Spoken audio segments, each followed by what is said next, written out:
Gitna ng matinding bakbakan sa SEA Games sa Thailand. Ang pader na kailangang gibayin ni Alexandra Ella para makuha ang pinaka-inaasam na singles gold medal, biglang gumuho. Hindi dahil sa isang perpektong cross-court winner, kundi dahil sa isang nakakagulat na medical drama. Ang buong bansa, nagulat at nagtatanong. Ito na ba ang sign mula sa universe para sa kanyang destiny?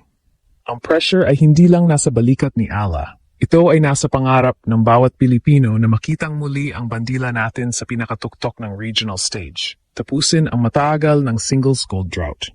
Ngunit may isang pangalan na laging nagiging roadblock. Si Janice Chen ng Ang karibal na ito ang mismong nagpatikim kay Ella ng mapait na pagkatalo sa WTA Tour, nagpapatunay na ang daan patungong gold ay hindi kailanman magiging madali. Si Jen, kasama ang kanyang agresibong laro, ang tinitingnan ng lahat na magiging matinding balakid. Ngunit nagbago ang lahat. Sa kasagsagan ng kanyang semifinal match kontra Mananchaya sa Wangkayo ng Thailand, isang nakabibinging anunsyo ang umalingaw-ngaw. Nag-withdraw si Janice Chen. Hindi dahil sa simpleng injury, kundi dahil sa matinding breathing issues matapos ang unang set. Isang shock factor na nagpalit ng trajectory ng buong torneo. Ang pinakamalaking hadlang, biglang nawala. Para sa mga Pilipino, ito ay higit pa sa simpleng walkover sa kabilang side ng bracket. Ito ay isang emosyonal na release.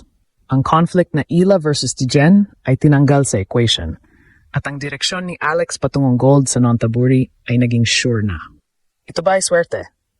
O ito ba ay senyales na ang legacy ni Ella ay mas malaki pa sa anumang karibal sa Southeast Asia? Ang kanyang career versus bansa na misyon, ang pag-ukit ng pangalan ng Pilipinas sa kasaysayan ng SEA Games Tennis, ay mas lalong luminaw. Ang gintong medalya ay nasa dulo na ng kanyang raketa. Pero mag-ingat, hindi pa tapos ang laban. Ang pagkakaalis ni Chen ay nagbigay ng panibagong matinding pressure kay Ella. Ngayon, wala nang dahilan para hindi mag-gold. Tinitingnan ng buong mundo ang susunod na hakbang niya, at ang pagkawala ni Chen ay hindi assurance ng panalo. Ito ay pag-alis ng isang malaking distraction. Nag-iwan kay Ella ng isang direktang linya patungo sa paglikha ng kasaysayan kontra sa home court favorite ng Thailand. Ano ang epekto ng unexpected na withdrawal na ito sa mental game ni Alex Ella?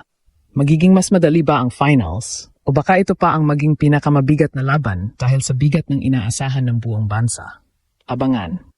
Ang balita ng pag-atras ni Janice Chen ay kumalat na parang wildfire. Hindi lang sa Thailand, kundi maging sa Pilipinas, kung saan ang pag-asa para sa SEA Games Singles Gold Medal ay matagal ng nananalangin. Hindi na ito tungkol sa mga WTA points o Grand Slam future. Ito ay tungkol sa ngayon at sa responsibilidad ni Alex Ella na iuwi ang ginto para sa bansa. Ito ang matinding conflict na matagal ng bit-bit ni Alex. Ang matinding pressure na maging flag bearer ng tennis sa Pilipinas habang inaasahan din siyang magdomina sa rehiyon. Ang bawat laro niya sa SEA Games ay hindi lang laro, kundi pagpapatunay sa kanyang commitment sa bayan. Si Chen, na tinalo siya sa isang international circuit, ay naging simbolo ng huling matinding pagsubok bago makuha ang inaasam na gold. Kaya na mag-viral ang balitang breathing issue ang nagpabagsak sa karibal, nag-ingay ang social media. Ang reaksyon ay hati. May mga nagbunyi dahil sa swerte at may mga nag-alala dahil ang tunay na satisfaction ng panalo ay nawala dahil sa anticlimax. Ngunit sa mata ng Pinoy pride at sa lente ng legacy, ang importante ay ang resulta. Ang gold medal ay nagiging mas real na kaysa kailanman. Dito pumapasok ang global impact ng kanyang laro. Sa withdrawal ni Chen, lalong tumaas ang spotlight sa finals, na ngayon ay tinitingnan bilang isang must-win situation. Ang presensya ni Ella ay nagpapabago sa landscape ng SEA Games Tennis.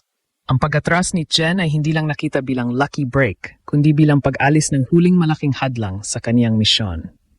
Parang sinasabi ng tadhana, ito na ang pagkakataon mong ibalik ang karangalan ng Pilipinas sa singles tennis. Ang emosyon ng Pilipino ay nasa rurok. Mula sa mga Pilipinong nagtatrabaho sa Thailand hanggang sa mga kababayan sa Pilipinas, ang usap-usapan ay isa, mag-gold na si Alex. Ang pangarap na matapos ang tagtuyot sa singles tennis gold ay napakalapit na. Ito ang eksaktong shock factor na kailangan ng storyline. Ang biglaang pag-alis ng villain ay nagpapataas sa inaasahan at nagbibigay ng mas malaking spotlight sa hero. Ngayon, ang bawat tira ni Alex sa finals ay hindi lang para sa score. Ito ay para sa healing ng nakaraang mga pagkatalo at para sa pagrally muli ng bansang matagal ng uhaw sa sporting glory. Ang legacy ay isinusulat at ang tinta ay ginto. Ngayong sigurado ng maging Pilipino o Thai ang mag-uwi ng singles gold, paano babaguhin ni Coach ang kanyang game plan para siguruhin na ang history-making moment na ito ay hindi maging choke sa ilalim ng matinding pressure? Ang pagkakaalis ni Janice Chen sa bracket ay hindi nagbigay ng ginhawa, kundi nagdulot ng panibagong uri ng pressure kay Alexandra Ala. Bigla, ang narrative ay nagbago mula sa rematch para sa redemption patungo sa sure win para sa legacy. Alam ng buong tennis world na si Ala ang paborito. Wala nang excuse. Ang conflict ngayon ay hindi na ang karibal, kundi ang bigat ng kasaysayan na dala niya. Ang 26 na taong singles gold drought ng Pilipinas ay mas mabigat pa sa anumang bola na tatamaan niya. Ang bawat Pilipino ay nag-aabang sa finals. Ito ang climax ng kanyang bansa versus career mission. Ang kanyang kalaban sa finals ay si Mananchaya Sawangkaew ng Thailand. Si Sawangkaew ay hindi si Chen. Hindi siya ang WTA Top 100 rival na inaasahan, ngunit siya ang ultimate spoiler sa kwentong ito. Mayroon siyang home court advantage sa Nonthaburi, Thailand. Ang bawat cheer ng Thai crowd ay parang sonic boom na tumatama sa mental game ni Ala. Ito ang lihim na banta, ang emotional at environmental pressure na dala ng kalaban na walang talo sa kanilang sariling teritoryo. Ang pag-atras ni Chen ang nagbigay daan kay Sawangkaew at para sa Thai, ito ay parang gift ng tadhana. Ang gold medal match ay magiging Iala versus the entire nation of Thailand. Ang emotional pacing ay critical ngayon. Walang oras para maging complacent. Ang fire na nararamdaman ng mga Pinoy ay kailangang maging fuel para kay Alex. Si Coach Denise Day, isang dating SEA Games gold medalist, ay alam na ang finals ay hindi lang labanan ng forehand at backhand. Ito ay labanan ng composure at mental fortitude. Ang game plan ay kailangan maging surgical at explosive. Kailangan niyang iparamdam kay Sawangkaew na ang kanyang WTA pedigree ay hindi lang sa pangalan, kundi sa bawat powerful serve at precise shot na tatama sa linya. Kung mananalo si Ella, ang Pinoy pride ay aabot sa stratospheric level. Ito ang magiging defining moment ng kanyang karera. Patunay na kaya niyang hawakan ang pinakamabigat na pressure ng bansa at i-translate ito sa ginto. Ang tagumpay na ito ay magiging ginulat ang mundo dahil hindi lang niya tinalo ang karibal, tinalo niya ang pressure, ang drought at ang home court advantage. Ito ang kwento ng isang athlete na handang tuparin ang national promise bago pa man niya tuparin ang kanyang global dream. Sa finals, ano ang magiging breaking point ni Alex Ala? Ang pressure ba ng gold medal o ang power ng kanyang WTA level experience?